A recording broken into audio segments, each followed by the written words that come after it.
to that extent, probably I am a living example of how a working person could not only be meditative, but could be also doing his own meditation and shares his meditation with others.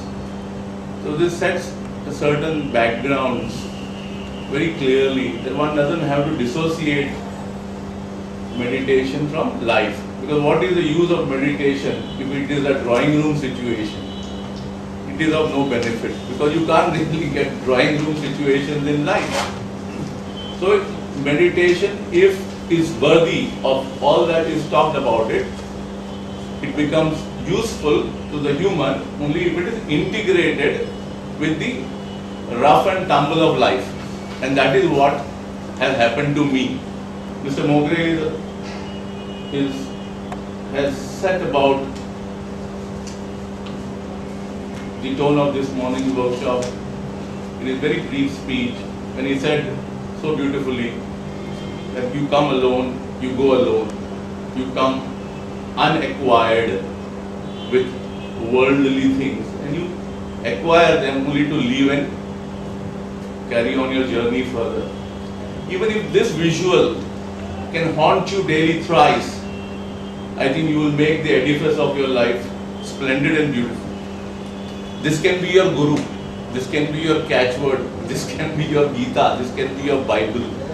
Because in that thought, everything of life and its transitory nature is encompassed. And life would then become not only a living activity for you, but it would become an activity for discovery. We don't need to become icons to be acknowledged by newspapers, magazines and the televisions. Because in the struggle for India's freedom movement, we had a very tall leader like Mahatma Gandhi. So many personalities who were equally powerful got dwarfed.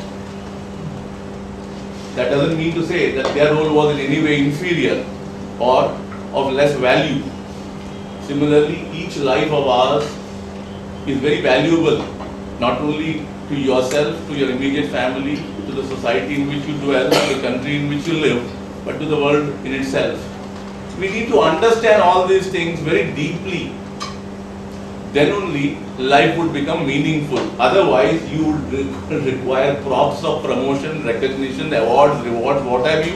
And getting and not getting would become a very big, tall kind of a goal and target, which is all illusory, meaningless, infructuous.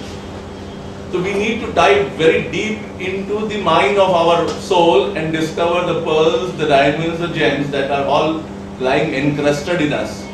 And then know how to display it in the throne on which the soul sits itself all the time and watches you carry out the time span given to you in this particular life.